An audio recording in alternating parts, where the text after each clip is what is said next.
How was it going, like growing up, playing football at Gorman, and then your grandpa shows up to the game? He came to one game. It was a state championship game, and Snoop was already there. That's when everybody was there. And then I saw Snoop wasn't in his area anymore, and he was like down here, and there was a big crowd like in the stands. I'm like, I just knew. I'm like, Poppy's here. I'm like, they surprised me. They brought him to the game. Yeah. Oh, and it was him. He was there. Yeah. Oh, you didn't know? I had gotten a full ride scholarship to Cal. I went there, and it was kind of one of those situations where the coaching staff I committed to got fired before I got there. Oh, so, damn. Yeah, so kind of political. They don't know you. Kind of issue. Yeah, they don't know me. They want to kind of use the guys that they recruited. So I redshirted my freshman season, and I'm like, after that season, I'm like, I'm gonna give myself another shot and see, maybe if I can make a name for myself here, and hopefully the staff likes me and I can get some playing time. Growing up as an athlete, you want to stay in shape, right? Like, I wanted to have another outlet besides football because I didn't have football anymore. Yeah. So I was training at Extreme, and you just get better and better. But like I was saying earlier, like, consistency was the biggest thing, is I was always consistent, and I just saw myself getting better and better. And I told my dad, I'm like, maybe one amateur fight. And then the one turned into two, and the two turned to five, and now I have a career. Welcome to Cincinnati Sports Talk. I'm your host, Roman Marquez. I got my guy, Jelani Fuquay. We're on episode 23. Today's guest, he comes from one of the most legendary names in sports history. He went to Bishop Gorman High School, played for the Cal Berkeley Bears, and then came back home to UNLV playing football. But now he's switching up. He's fighting the PFL now with a professional record of 3-1. Our guy, Biaggio Ali Walsh. How you doing? We got a bad boy in the building. Appreciate you coming through. Thank you. So you went to Gorman. You started playing football, but then you go to Cal. How do you get started in football, and then all of a sudden now you're a fighter? Yeah, so I had gotten a full ride scholarship to Cal. I went there, and it was kind of one of those situations where the coaching staff I committed to got fired before I got there. Oh, so, damn. Yeah, so kind of political. They don't know you. Kind of issue. Yeah, they don't know me. They want to kind of use the guys that they recruited. So I redshirted my freshman season, and I'm like, after that season, I'm like, I'm gonna give myself another shot and see, maybe if I can make a name for myself here, and hopefully the staff likes me and I can get some playing time. And it didn't really work out the way I thought, but it was I was playing a lot more special teams. And after that season, I was kind of like, you know what? I'm gonna reach out to Tony Sanchez and see if I can come back home and play at UNLV. And he was like, yeah, he was on board. Came back to UNLV, and this was like right when the transfer portal was a brand new thing. Yeah. So like they were still trying to figure out how to get this portal to work with student athletes like going to different schools and stuff. So I had to wait like 7 months to get eligible to even play. Damn. But I was still practicing. So I finally got eligible. I was still playing more special teams because UNLV kind of had their running backs already, and I was getting injured. It was a whole bunch of things just weren't kind of working out the way I wanted it to. And, I eventually got to a point where I'm like, this is my last season of football. Like, I'm going to figure it out. I was actually thinking about being like a strength conditioning coach and helping coach athletes. Damn. So was this your redshirt sophomore season, or was it still your technically your freshman season because you redshirted the first one? Yeah. So and you were like, I'm done with it. So I redshirted freshman season at Cal. Sophomore season, does this still count as freshman if you redshirt? Yeah. So then you got 62 years. Yeah. So then freshman, because it gives you next year. That's right. Yeah. Freshman year. After the redshirt freshman, man, you the athlete, you know better than us. Yeah, it's been a minute. It's been a minute. They didn't recruit me. So you get back home to UNLV though. I was I think a sophomore or junior. Okay. By the time I got to UNLV, and then so you got a couple more years left. Right? Yeah. I never graduated. So what made you say like, all right? No, so what was it? Was it the injuries, the playing time? Was you wanted to be on the field? You didn't want to play special teams no more? Like, what was the initial? What was that initial thought process like? And you was like, all right, you know what? I'm done. What were you going through at that time that made you say like, all right, I need a new path? Because you're still young. You're still young in it. Absolutely, like you didn't even give it a chance. Don't seem like. And this happens to a lot of athletes, right? Yeah, like they go through that, and it was a brand new feeling for me. Things weren't working out. I'm like, what do I do? Football wasn't something that I wanted to be professional in. Like I never actually had a dream about like going to the league. My dream was always being like an actor or something. Oh yeah. Oh, you just good. You're an athlete. You're just good. You're just good at sport. Yeah. Just being like an entertainment or something like that. Like that was my dream. And Shit, you made it. because I was also doing some modeling here and there too. Okay. Yeah. Okay. But That was Well, you you had at Cal, right? At Cal. what was that? At Cal, you were modeling a little bit, right? Yeah, and at UNLV. Did it help being in Cal and then getting the model? Boy, you was status modeling on at there? Cal, bro. Coming from Gorman. Hold on, bro. Wait a No, minute. it's like it actually Tripping. started at Gorman. I was doing like a lot of free editorial stuff where I'd go to New York and shoot Yeah. with this guy and whatnot. But like I don't know, it was this weird thing where like I had this NFL speed, right? And I didn't like I like football wasn't like I don't know. Natural. It wasn't yeah, like I've met guys that wasn't- breathe, yeah, eat yeah. football. And I didn't. That wasn't me. You just know? good at it. That's how I it was just in happened sports. to Yep. be good at it. And exactly what and, you feel talking about. Yeah, so it got to that point where I'm kind of like, what am I doing? Who am I doing this for? And That's deep. That's deep. yeah, I kind of stopped, and that's when I was like, what now? A lot of Yeah. athletes when they're done with their sport, it's kind of like a what now? Mm-hmm. And I was working at Adidas. I hit up my old strength coach from Gorman, Coach Manny, and was interning with him over at this place called the Institute. It's called Project Wellbeing now. Where's that on Sunset or something? It was on On Eastern. like Buffalo. Oh, what is it? Durango. What is it? It was like a athletic facility. Okay. Oh, you got your personal training? Yeah, personal training. More athletes, high school, college athletes would come in. Like and rehab, right? A lot of rehab stuff. a lot of rehab stuff, and I was kind of like interning with him to help other athletes. And a lot of the other athletes that I was working with were fighters at Extreme Couture, and I was training at Extreme Couture just to stay in shape. And I remember like standing there while they're doing their bench press or whatever, and I'm like, what the fuck am I doing coaching you, bro? Like I'm younger than you. I'm like Right. I'm younger than you. You got all this. I miss being an athlete, and I've always Oh, I've you- always been a fight fan. You missed it being around them. I missed being an athlete, having a goal, A schedule, regimen. yeah, a schedule, discipline. Like I missed that. The goal part, yeah, that's and I'm big. like, you know what? I'm gonna take MMA serious and just see where this goes. But why I don't care where it why goes. MMA when your grandfather comes from boxing, your brother a boxer? Like, what makes you go MMA? He was around it. Yeah. I really love the idea that like the idea that different martial arts can play a part in a fight. Mm-hmm. Judo, kickboxing, boxing, wrestling, jiu-jitsu. So you're the aggressor. Yeah, I like the idea that that there's so many martial arts and the blend of it is MMA, mixed martial arts. Yeah. You So always I really- growing it. There's always a discipline to learn. There's always something new to get into. always Yeah, some, yeah. and That's there's great. like, Yeah. There's get so it. many ways to win and there's so many ways to lose. I love the challenge, idea yeah. of like a highly technical street fight.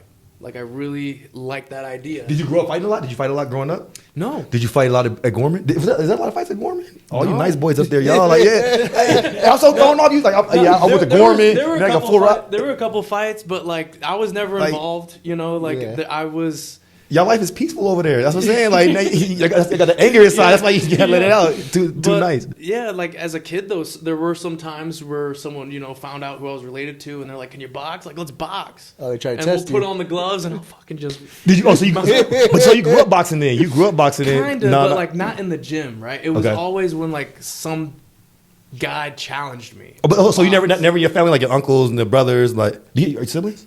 Yeah. The Yeah, brother I boxes. have a brother that is a professional. Oh, you boxer. do. Yeah. So you do have a. So Nico. somebody. Okay. Yeah, I never. He, yeah, he me- started training in high school when he was Okay. like 15 while I was playing football, but. Yeah, like as a kid. I was like, like, no, it was always that. it was gonna find you eventually. Combat sports was gonna find you eventually. Your Looking brother. back at it now, it's Yeah, like no, you can okay, escape it's it. a no-brainer. that No-brainer, you're- exactly. You become a fighter. Yep. But at the time, it's like, what am I doing? Like, Right. what do I do? You know, Yeah. I was driving for a real estate team. I was just getting, I was, going out there. Killing and yourself. getting- Just doing something going that- out there getting real jobs. So you you're know? out here looking that- for real jobs, and you come from legendary bloodline. That killing was, that lineage, right? That was it, and, So- and that was another thing too, right? With the pressure, I'm like, dude, Yeah. what am I doing? Like, there was so much Your- expected of Yeah, me. yeah, your name. Yeah, you gotta. What am I doing? I'm That's at a special Adidas. calling though. That's a special calling. Yeah. So I mean, that's a gift. Like, Did you feel like you need to go get it on your own, then rather than try to, get it handed to you? Absolutely. Absolutely. Like, I had to go in Extreme Couture because I started training there just to stay in shape after football. Yeah. Because I didn't want to get overweight and not, like, growing up as an athlete, you want to stay in shape, Yeah. right? Like, I wanted to have another outlet besides football because I didn't have football anymore. Yeah. So I was training at Extreme, and you just get better and better. But like I was saying earlier, like, consistency was the biggest thing, is I was always consistent. And I just saw myself getting better and better. And I told my dad, I'm like, maybe one amateur fight. And then the one turned into two, and the two turned to 5, and now I have a career. So in your first amateur fight, you obviously end up winning, right? Oh, no, I lost. You lost? I And lost. that didn't give it was you- this giant, roided out, bald dude.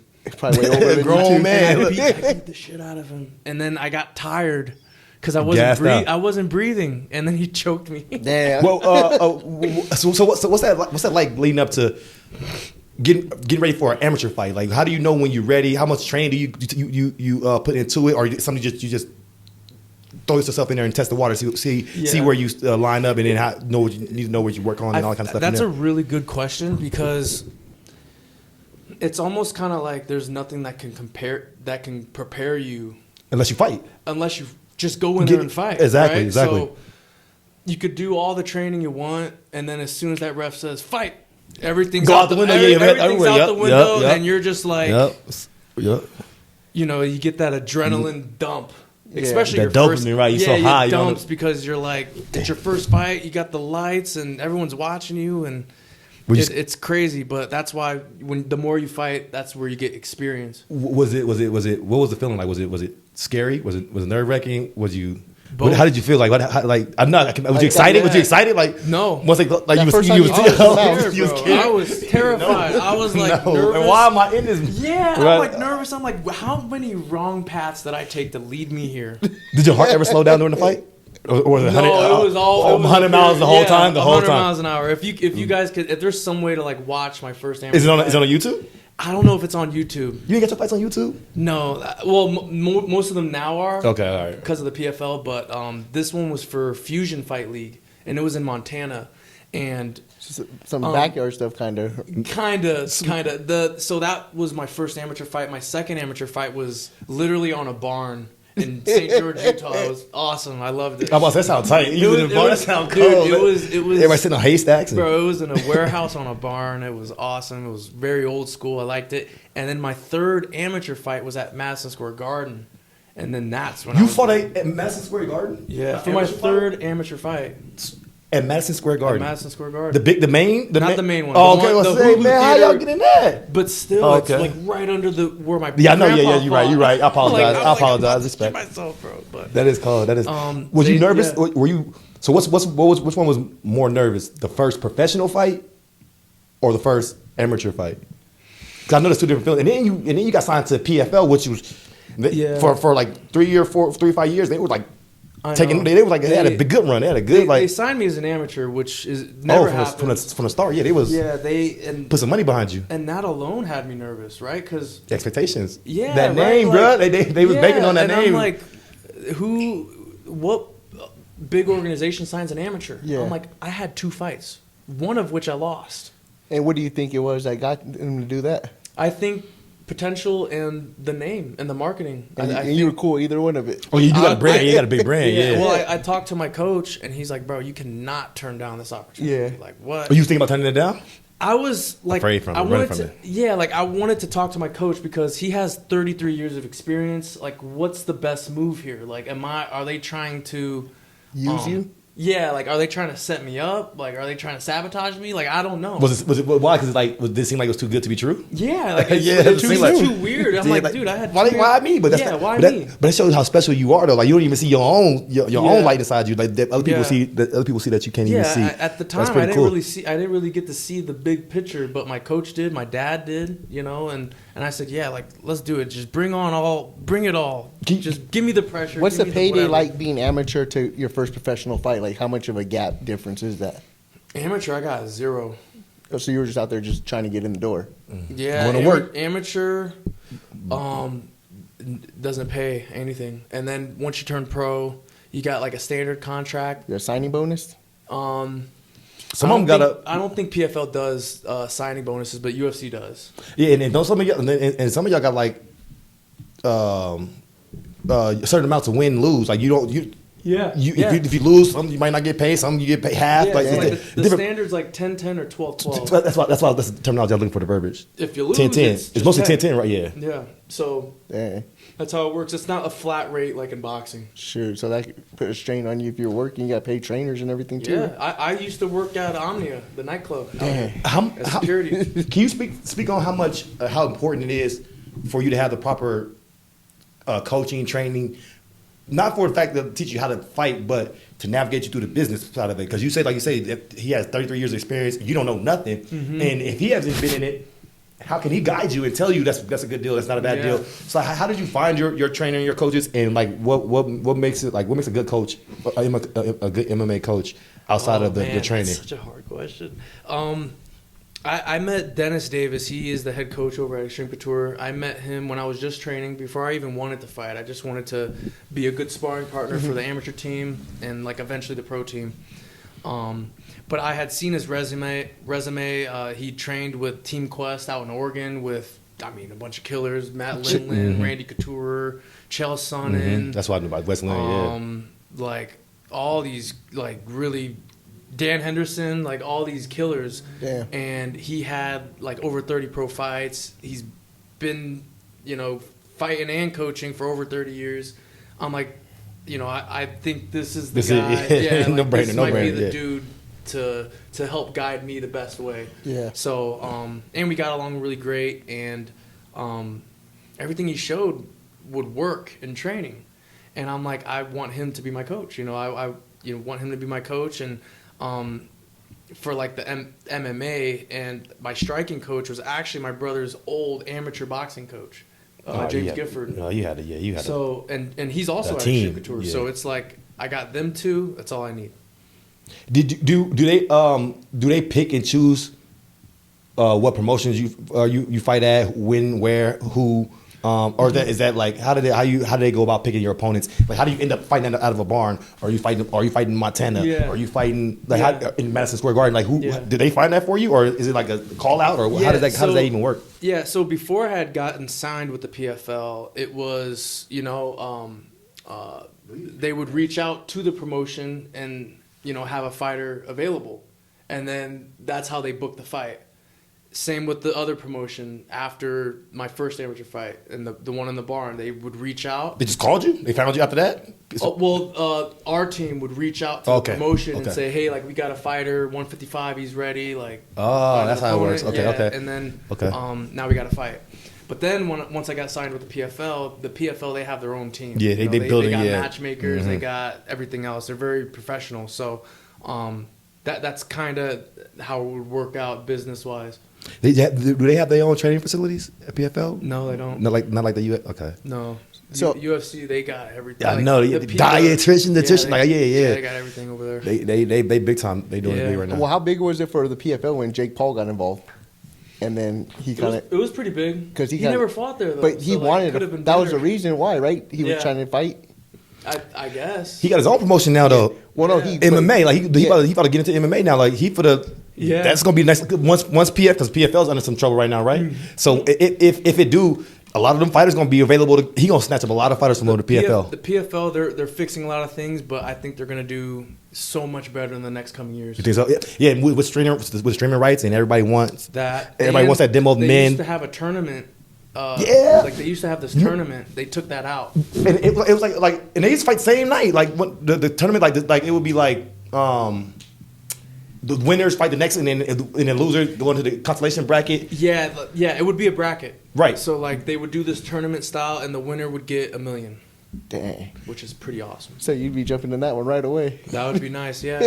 But those guys are veterans. Like I'm still up and coming. I only had 4 pro fights. But why you best? Like. So those dudes are 22-3. I'm like, What happened with your first loss? What went wrong in that one? I gassed out. That was it. I didn't breathe. Yeah, I'm gonna just say it. If you get your first amateur fight, make sure you breathe. Okay? If you're swimming and you're not breathing, you're gonna drown. And that's exactly what happened. Yeah. So you got gassed. Oh yeah, I went in there and I was This dude was roided to the gills, though, bro. Like So there's no testing or nothing? He didn't for feel- They that? don't test, How do you know that? How you? bro. You could just see it. He, Like, he could feel the How, strain. no, I'm saying, that's all I wonder. How does it feel? Like you felt the strength when y'all locked up, or when you punched him? Like you felt like, oh, this. I would hit him with like the meanest right hand, He was and eating he it, would leave walk his through it. feet like a cartoon, and then he'd get up. I'm like, what the yeah, I'm like, How, what the did you hell? get discouraged? Well, the thing too is that was at 170, so I had cut 6 pounds. I was 176. I cut 6 pounds to make 170. This dude probably cut 25 pounds, so he's way bigger than me. And Way then after, bigger than you. After that fight, I'm like, I'm gonna go down to 55 because most guys at 155 walk around what I walk around. Right, at. yeah. So, yeah, had to learn it that way. when you drain, when you weight cut, Mm-hmm. and then the next day you rehydrate. How like soon do you get your energy and you feel like yourself again? Because you lose it. Cause sometimes I see fighters on the scale like they're like intoxicated, they're about to pass out. Yeah. So how long does it take for you back to feel like yourself again, where you can take blows, observe punches, and actually fight? Because I would imagine you put your body through that intense like trauma. Losing 30 pounds in 5 days, you lose most of the weight in the final week. Yeah, and then the last is how do you how do you get back to your energy, feeling like yourself? Because I can't imagine you going on fight night feeling 100%. Yeah, Or do I you? would say personally, I think usually after every weigh-in, I gain like 14, 15 pounds. Right? See what I'm saying? Like, Boom, right like that. and you feel good again automatically. I feel good, but it's usually like evening, nighttime where I feel normal again. Because you're like you said, like your body needs to absorb the nutrients that gets lost. Yeah, yeah. So it takes a couple of hours to do that. But I'll have a big breakfast, go back to the hotel, chill a little bit, relax, and then like evening is when I'll have like a really big dinner, and then that night is when I feel good.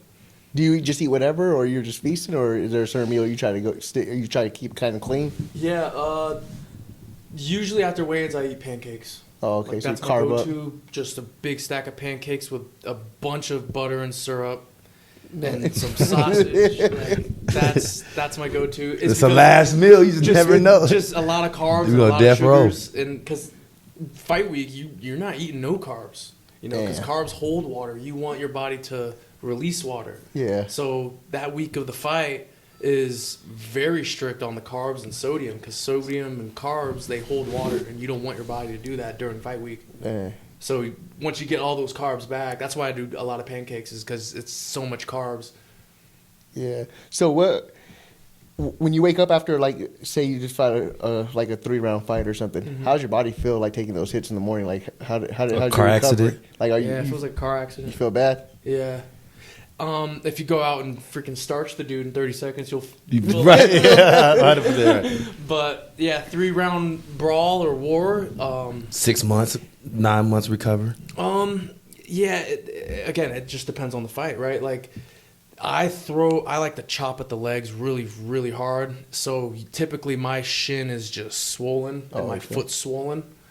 And like at the airport, sometimes I'll bring a cane and I'm just walking through the airport with a cane. No wheelchair. Yeah, no wheelchair. But yeah, it kind of like you said, like it feels kind of like a car crash. Like your body's just like, ow. Just the recovery process. Yeah. Do you feel it? Do you feel any? I don't know if I should ask it, but any like lingering effects from past fights in the next fight? Like, do you feel like, okay, have you been hit so hard like to the point like you still feel it? Like to this day, like has it been like an opponent hits you, and like your ribs or you got your jaw loose? The worst place to get hit's the liver. The liver? That's the worst place to get hit? the worst place to get hit. In the moment or afterwards? Just both, all of it. In general, it's not a fun place to get hit there, especially when you're like when you're exhaling. That's gotta be the worst right one. on the exhale, and you get hit there. It like your body literally shuts down. Like, How hard do you think is it a vicious hit that you got, or it could be just a strategic punch and you can lay him out with a liver shot? Like how much power you got to put behind it? You can knock dudes right down and just it fight's over with a liver shot. Oh, Like, okay. Yeah, if you look up on boxing even like That's the stop button, yeah. Yeah, that's like the stop button. Or you see it's that a Ryan major Garcia. organ, so your body, like your mind thinks it can keep going, but then the body just shuts down. It's like, wait, Shuts we down, got yeah. to take care of this organ that just got hit really hard. Yeah.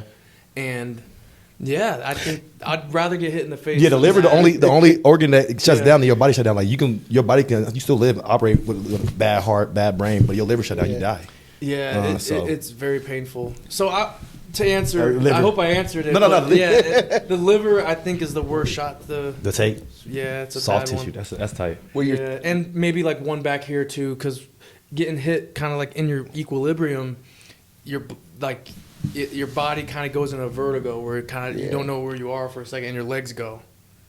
And this is another thing that you can't control. It can't get back and Like forth. your mind wants to go, but the body's That's where you get up. separate. You been like that? You been like rock like that to the point where you're trying to like come back to it? Can you remember that moment? Like you remember like There was one time in sparring, I was sparring this dude, big dude, 6'3", lightweight, UFC.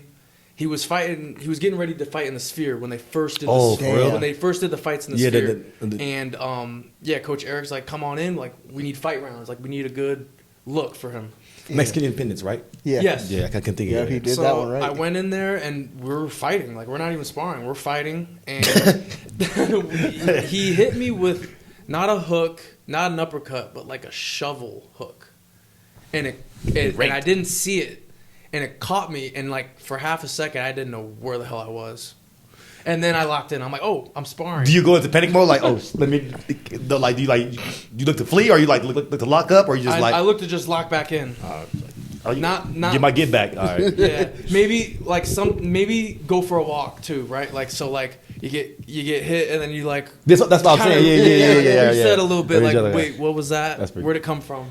What's the most fun? Like, what's the most fun about like the fun part of like a fighting?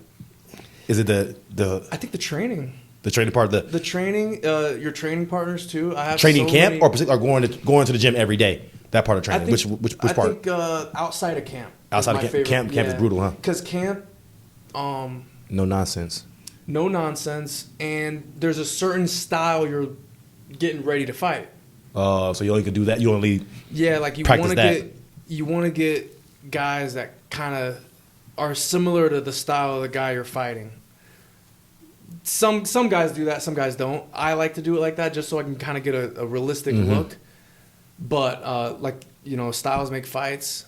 In camp, it's you're locked in, right? Like you're eating healthier. There's certain strategic things that your coach wants you to do against this certain guy. When you're not in camp, it's fun. freestyle. Yeah, nice. You could try different things against different styles. Like, oh, I'm gonna try this against this guy. Okay, that didn't work against this guy. Let me try this against that guy. Oh, it works against this kind of guy. So That's like you what learn so many. Yeah. That's where you learn. I think you learn most when you're not in camp, and I think that's the most fun I have fighting is when I'm out of camp and I'm like just trying new shit. That's know? Yeah. Is that how many fighters are in your stable like at Extreme Couture? Are you still with them? Are you still training over there? Yeah. How many fighters do y'all have over there? Oh, we got a ton, man. So any given day y'all just pick and choose like yo you wanna dude, spar? it's crazy because obviously the UFC has the PI here and the Apex. So on UFC Fight Nights they fight in the Apex. Yeah. Some guys will bring their team and their team will pop in an Extreme Couture. So like one day you walk in and for real? Justin Gagey's there and you get around with him. Damn. So like that's the kind of stuff you see over at Extreme is you come in and you see just some of the Legendary best fighters. Yeah. some of the best. Who's the best fighters in fighter the world. you've been in the ring with? Sparring, like, fighting, no matter who. Like who's the best one? There's 3 dudes that were like the highest level guys I've ever like sparred and trained with. Justin Gagey, for sure. Yeah, like a truck. Maz Burnell, and this new guy, Tofik Musayev. I think I'm pronouncing it right. Tofu Messiah. Tofik Musayev. Tofik. Yeah, Tofik. He's from out here? No, he's from I think Azerbaijan. Oh, okay. Or Damn. like the Caucasus Mountains. I didn't even what? That guy's a he beast. was Rizen's former lightweight champion, and he got signed with the UFC. I've been training with him, and that dude is very, very. He's from high where level. he's from? The Caucasus Mountains? Yeah. People really come from there? Like where? Yeah. Like where? Like where Caucasians come from? Wherever Azerbaijan is, like he's from there, I believe. But very high level dude. I mean, you're gonna get better working with guys like that, right? Yeah. Like, so yeah, I would say like, I mean, yeah, there's just so many high level guys there. It's insane. I couldn't imagine. You come in on a Tuesday at 11. Could be some rant. Or 10 and 11, you're gonna see guys you see on TV. Just beating the shit out of each other. Just going at it like y'all just. How much is it going from amateur to like, you know, now you're professional? Like, how much do you guys hold back not to take like a full on beating or try not to like go all out because you know we're not getting paid nothing? Yeah. Do you guys try to reserve some of that? You got some jerks. You got some jerk sparring partners. Yeah. That will hurt you. There's always that guy, right? Right. That's gonna try to take your head off. Try not to go with those kind of guys because usually the CTE and the brain stuff comes from training, not the fight, right? Yeah. But the hard sparring every day, like that's usually where it comes from. But my partners are great guys. They're professional, you know, so they know how to spar and hit hard without trying to knock you out. And they want to help you learn too. Exactly. Like, and I'm helping them too. Right. So if they keep kicking your ass, then how you gonna learn something? Like, yeah. But there will be ass kickings. Yeah. That's how you. I mean, I guess that's how you earn respect in any gym. Is you go in, you know, some guy calls you out and you fight him, and you know you might get your ass whooped, but now he respects you. Yeah. So you're 3-1, and then you have your next fight coming in April. But the next step is obviously UFC, right? I don't know. I don't know. I mean, are you trying to get there? I don't know. You if they call me, like I don't know. I don't know. Because you can really honestly, the PFL, they treat me so well and they pay me so good. Like I'm not even thinking of the UFC. Yeah, and you got your freedom. You have your freedom. You can make your money. You can build your brand. You can sign with different sponsorships. You can't do that with UFC. So sometimes it's better to build your brand outside and then maybe like MVP at the end of your career, then come over or something like that. But having your independence and being able, that's absolutely. Look, the PFL, priceless. They believed in me before I even believed in myself. You know what I'm saying? So I'm with the PFL. Like that's the company I want to work for. Yeah. So. The company, man. Look, the company I want to work for. I love this company. You know, that's Steve Ballmer. But you say you're out of sponsored deals right now? We're looking for sponsors right now, especially because I just got told I'm fighting in April. So hopefully we can get some sponsors before that. Like, what's the sponsorship usually consist of? Like, what do you usually get out of a sponsorship when you look for one? Good question. What do they do for you? What do sponsors do for you? They'll pay me to basically have their logo on either my shirt or my fight shorts. Oh, okay. Yeah, and then that's the exchange, right? And then they'll send me products and stuff. So they just do it just for promotion. Yeah. That's cool. So what's something like that usually run? Like what's the biggest one you ever gotten? It's like 40. Oh, no, you're lying. It was pretty good. Yeah, but it's not like right up front. It's like it don't matter. 20. Yeah, it don't matter. You got it. Oh, you 40. But like it'd be like 20 in the beginning of the year and like the other 20 at the end of the year. That's when you want it. Christmas it's a big blessing time. I know. It's a huge blessing because a lot of fighters, including myself, have to work other jobs. I was about to say, but go. Yep. And that's what I had to do. Like before I was able to get sponsors like that, I was working security. I was, How difficult is it to get a sponsorship? I think it's pretty hard. So many fighters. I think it's pretty hard. Yeah. But if you have the right team with you, you should be good. And that goes into your coaches, right? Or no? Do your coaches look for sponsors, or do you look for your own? So my dad, he manages me and my brother both, and his cousin. So like they take care of like the business side and they reach out for the sponsorships. Is it a little bit easier getting sponsorships just because the name? It definitely helps. He's good though too, right? Yeah, but that's he's good. But bro, you milk the name, say whatever. I just want to sponsor. Use me. Use me as much as you want. Let me get a sponsor and a fight. I feel you on that. I know it. What's like the? Has anybody ever lowballed you on a sponsorship? You're like, I'm not doing that. I had one, but it was while I was an amateur. I had one company. No, it was. You had to pay. They ain't gonna pay you. No, I had there was one small company, like in my amateur career that they paid me like $150. And would you have to you put their logo on your shorts? Yeah, I was like, Oh hell no! I was like, bro, okay. What's Cody Sahagan? Oh yeah, Ain't he on OnlyFans? Yeah, with his wife, right? I don't know. Making more bread than you do fighting.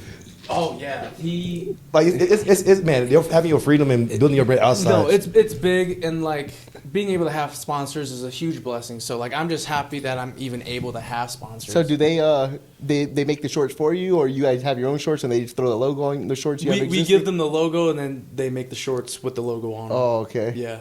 Yeah, that's pretty cool. Yeah.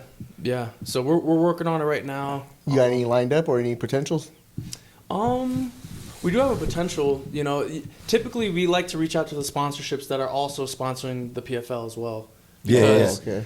They're already invested in the PFL, so why not invest in a fighter, especially a fighter with a name that's signed with the PFL? So like that, I think it's a lot easier if you reach out to a sponsor who already work with them. Yeah, who is already kind of associated with the PFL. They mess around, cut you out the deal if they don't if they don't have a relationship already previously. Like Rampage, he brought Reebok to UFC, and they end up cutting him out the deal, and now all their fighters are sponsored by Reebok. Well, they were once upon a time. Yeah. So it's always good to have that established relationship, so you just won't mess up business. So that is big. I'm still learning a lot about the business. Like it's a business. Like at the end of the day, it's a business, and eventually I want a family. I want to be able to feed my family, and I want my work to be fighting. Are you in a relationship right now while you fight?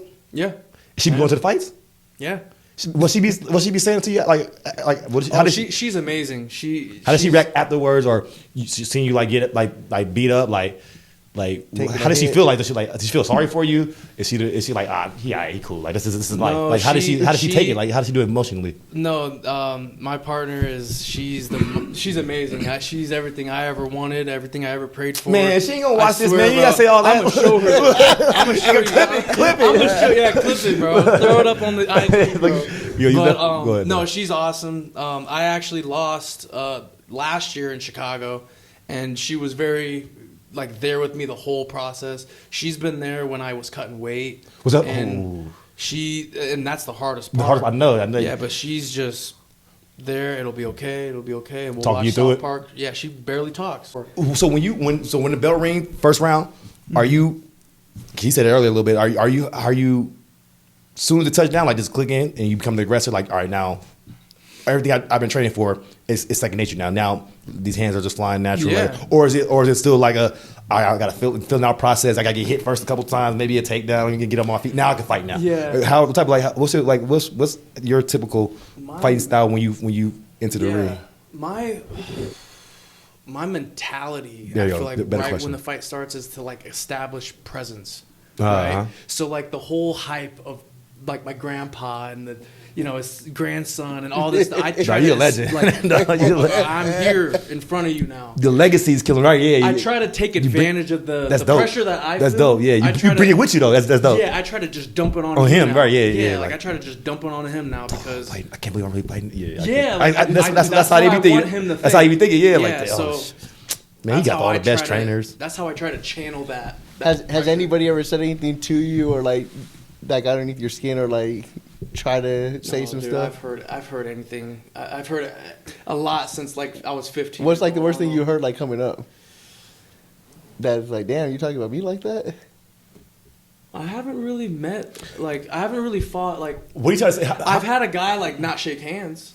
I'll go bump gloves, and he goes, "You won?" I beat the shit out of him. I wouldn't shake your hand either. Okay, I'm what? Okay. Shake my hand after you. Okay, bro, that's bad luck to me. Honestly, I'd be thinking that's a lot to ask of sportsmanship after you get pounded on. No matter what sport, basketball, football, boxing, MMA. I had a guy come out dancing. Beat me you beat me so bad. Now I gotta just eat it. Good fight. Nah, I gotta be graceful. And I just got my ass kicked. I should be mad. I should be angry. It's a sport of respect. Yeah. Right, for sure. And a sport of humbleness. For sure. I'm gonna always try to be respectful and humble. I'm not a trash talker. That's not who I am. That's who my grandpa was. That's why all the girls like y'all. But I don't even need to be I don't want to be a trash talker. That's not my style. I like to be the silent guy that go out do your job and go right back Yeah. home. So are you working right now outside of fighting? No. Oh, so you're 100% a fighter right Yeah, now. that's Man, he just got my 40 job on. right He now. got us 40. Man, he got 40 from a sponsorship. He big time now. Like once he get Last- back, we last ain't going year, back. Bro, We- last year, that's not even there. You had to pay no. You taxes said on last that. year, like that's not a month ago. Like, that's 2 months ago, bro. What are you talking about? Yeah, That's but what's- I've had like That's tight. I've had a guy.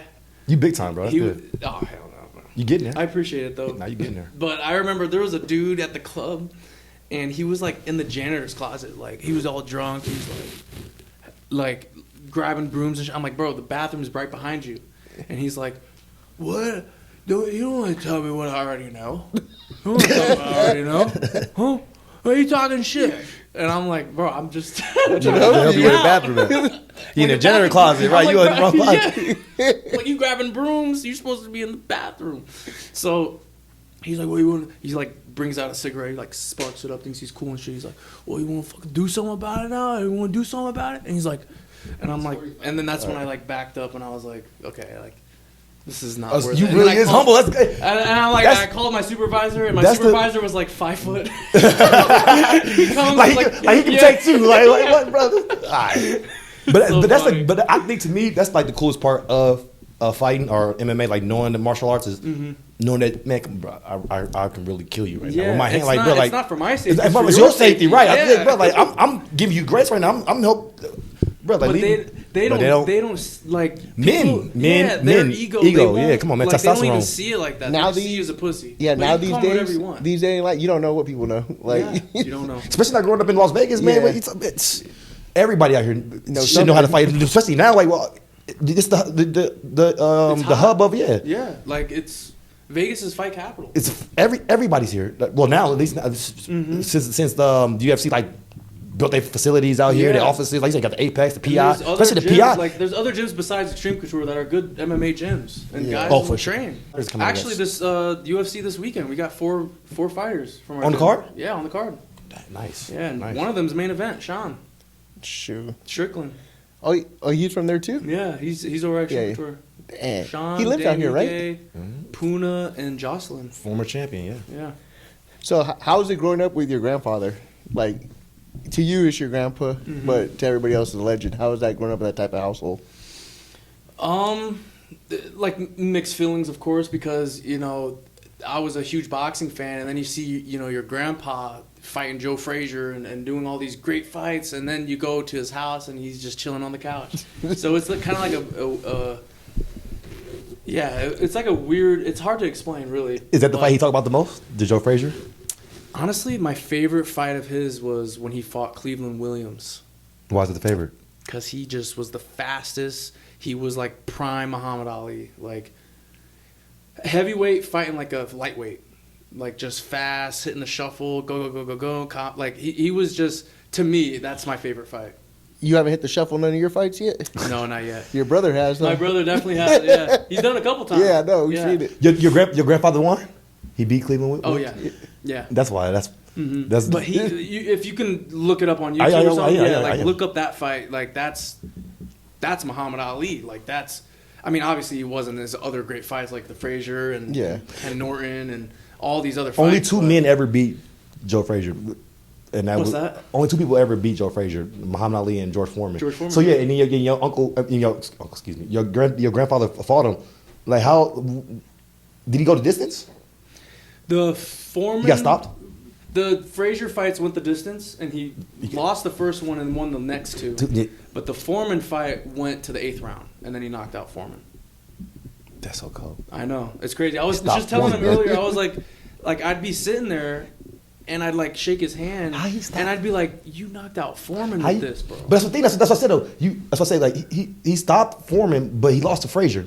And Frazier only lost to Muhammad Ali and Foreman. Yeah, and only Foreman two people. beat Frazier. And Foreman, that's what I'm saying. Foreman beat But Frazier. That's another fighting. reason- Yeah, that's another why I brought reason that up. That's why I said why that. the whole world thought Foreman was going Gonna to kill kill- him. Was because he Yeah. beat the shit out of Frazier, and Frazier had won against him. Well, Against and he was in- Ali. in the- So like, everyone's like, "There's no way he's beating George Foreman." George Foreman, no way. And then he did. He should have stopped fighting after that, though. He should have. He should have stopped. I think They I should've. think the fact that he kept fighting, it might have sped up his Parkinson's. Yeah. What do you remember the greatest moment of your grandpa coming up? Like actually being a young kid. there's so many. My favorite memory, though, to this day, is when we went and saw King Kong in theaters. Peter Jackson's King Kong. Yeah. I think it came out in 2005, That something like is- that. That's by far my favorite memory. Because we went to the theater and everybody left the concessions to get pictures, and then me and my brother took advantage and ran up and got our popcorn. So hold on, you guys went to a regular movie theater? And We went to a regular And he theater. just walked right in. In Scottsdale, yeah. Dang. And He ain't if shutting you've it seen down. the movie, you don't really see King Kong until an hour and a half into the movie. I hate that Yeah. movie so, So, much. Goddamn, so- King Kong. Dude, so I'm sitting next to I didn't him. want to yell it. I'm sitting next to him, and the whole movie, he's just tapping. Me and my brother's like, "Where the monkey at? Where the monkey at? Where the monkey at?" And just one of my most fond memories with him was that, for sure. And Because I love movies. We love going to the movies, and I know, yeah. to be able to go there with him, That's it pretty was really fun. how was it going, growing up, playing football at Gorman, and then your grandpa shows up to the game? Everybody knows him, Muhammad Ali, but is everybody, swarming them, or, is all the attention getting taken away? Of course, people want photos and Yeah. stuff. But I don't think so. He came to one game. It was a state championship game, and Snoop was already there. That's when everybody was there. And then I saw Snoop wasn't in his area anymore, and he was down here, and there was a big crowd in the stands. I'm like, I just knew. I'm like, Poppy's here. They was him. surprised me. They brought him to the game, And it was, Yeah. Oh, and it was shoot. him. He was there. Yeah. Oh, you didn't even know he was coming. I didn't even know he was coming. They surprised me. Was he just so far on Parkinson's that he never really liked to leave the house no more, or what made you think he wasn't coming?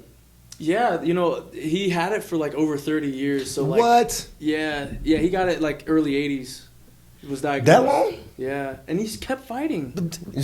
And I'm I think it was 84 or 85 where he stopped fighting. Before When we were ever born. I wasn't even born yet. When a boxer's career is over, the money stop.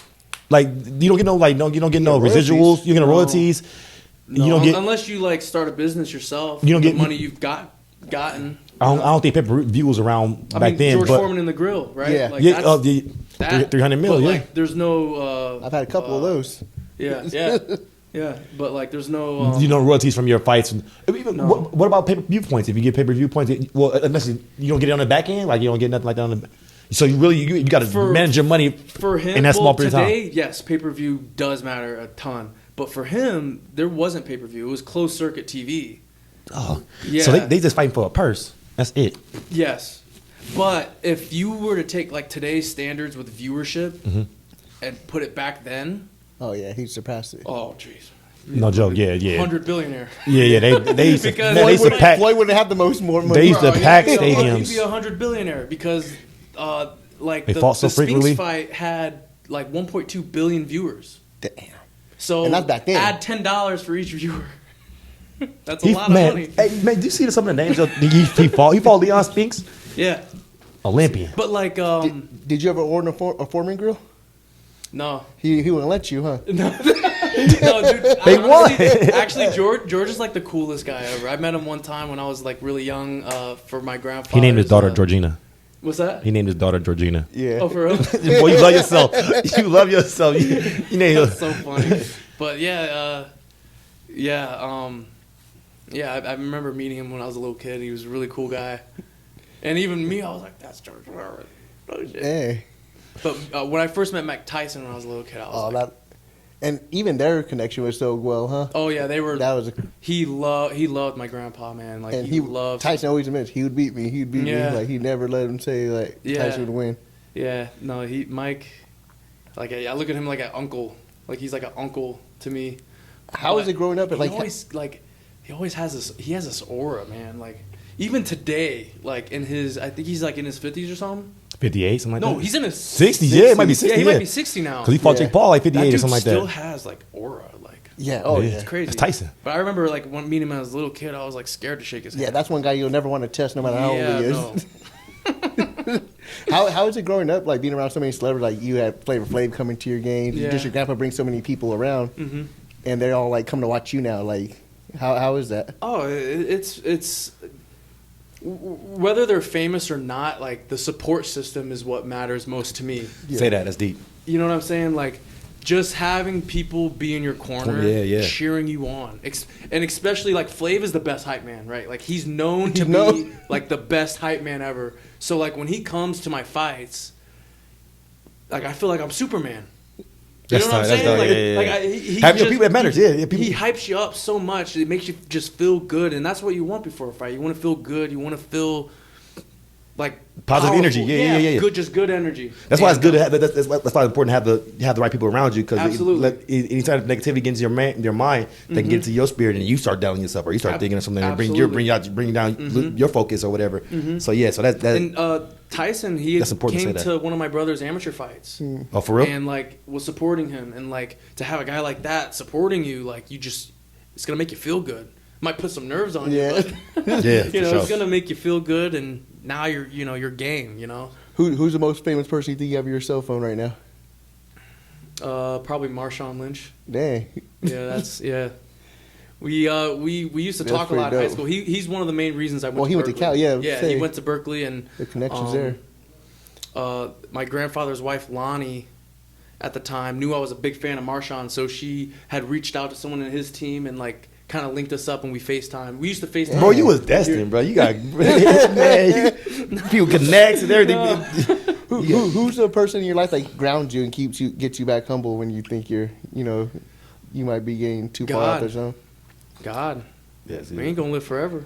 Yeah. I ain't taking no Lamborghini with me when I die. You know what I'm saying? So, and that's another thing that like my grandfather really understood is he was the greatest trash talker ever, but this was to bring money. Outside of all of that, he was the most humble, kindest guy. Never said no to an autograph. Would hold people's kids and like give them a kiss, and like people just loved him. They like that's a people's champion, is when the people really love you. You don't turn down autograph. Like celebrities today, they punch paparazzi and shit, knock down cameras. Like that was not him at all. He was actually taking photos with the paparazzi. So how close was the Ali movie compared to his real life, you think? How good of a job do you think Will Smith did?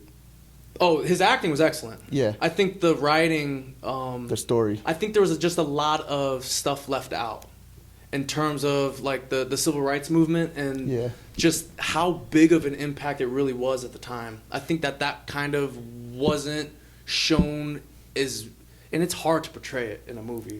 How big you only got 90 minutes. Yeah, I mean 2 hours maybe. It's hard to do that, but I wish we could have seen just the grandiose of how like major that was. And they don't want to show that too, though. They don't want people to know the truth about it. Do they come to the family for approval before it's released, or no? It's just put out because they're paying for it. Put it out. It's Will Smith. We ain't that big. You know what I mean? We got a little status, but you know what I mean. We ain't. But with that movie, I think the only thing kind of left out was just how big of an impact that stuff really was at the time. Yeah. Do you think MMA will ever become a collegiate sport? A collegiate sport? Oh man. Like, wouldn't that be like with the amount of fighters that they have? They'll put the pro fighters out of business because all the NIL. But you can give them great training. You can give them you can add revenue for your school. You have so many students. It can become more regional. When it becomes more regional, then you can get more support. Like if it's like the West Coast, like California. Like if you have like the Pac-10, if you have all of the Pac-10s have their own fight team, like you can really just do some everything. And then when you get out of college, now you can go to PFL, UFC, Invicta or bare knuckle, whatever combat, whatever discipline you want to get into, you can get into. But training these kids while they're young in their prime, with their testosterone is high will be ideal for a better quality of I think it's a good sport. idea. I think it's a good idea. I think just the danger in the sport alone is what hesitates it because lawsuits. Lawsuits or like. I mean, obviously, you would need a testing pool too because you don't want students to take PEDs and stuff.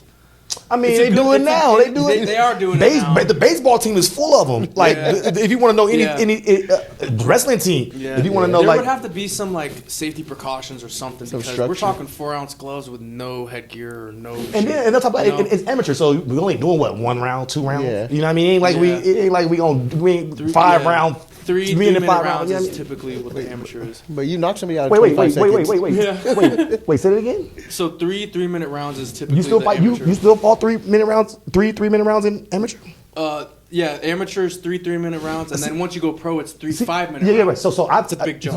So I've seen a couple amateur shows where they only fought 2 rounds. Oh wow. Okay. Yeah, and then they got. Maybe that's But I mean- based I mean- on the commission in the state Yeah. Because Okay. So if I thought. all my amateur fights were 4-ounce gloves, but when I fought in Atlanta, they only allow amateur fights to have 6 ounce. 6 ounce, bigger. Yeah, so like they were like the puffy gloves, and Oh, okay. that wasn't. I had to fight in those because. What do you the prefer commission- fighting in? I like the 4-ounce. So you lighter, better. Yeah, see, even Yeah. collision go 8 ounce. Yeah, Make it. So your next professional Yeah. fight is when? April 11th, And where's that at? Chicago. So we should see another victory then too, huh? Yes. So God what, willing. what you like to stay on your feet? You like to grapple? You like to wrestle? Like what's your go-to? Hands. I like throwing hands, man. Like that's my thing. I like to Chop them down a little bit. So you chop. I like to take out the leg and then work upstairs so yeah, or to the body. You are a boxer still in a sense. Yeah, wrestle if I have to. Yeah. I can wrestle. I can grapple. Use a running if back. guy- I mean, if a picking up guy- blitz. You better yeah. you better lock up. They gotta hit If a that middle guy's linebacker. outstriking me, I'm gonna take him down. If I know his wrestling, he's dog shit. That's tight. That's you good. know, Yeah. so styles make fights. But yeah, we'll see you. Hopefully, see your next fight, and Yeah. we'll get another win. Hell the yeah. champ in the God building. willing. God willing. All right, Yeah. see you guys on the next one. Thank you. guys.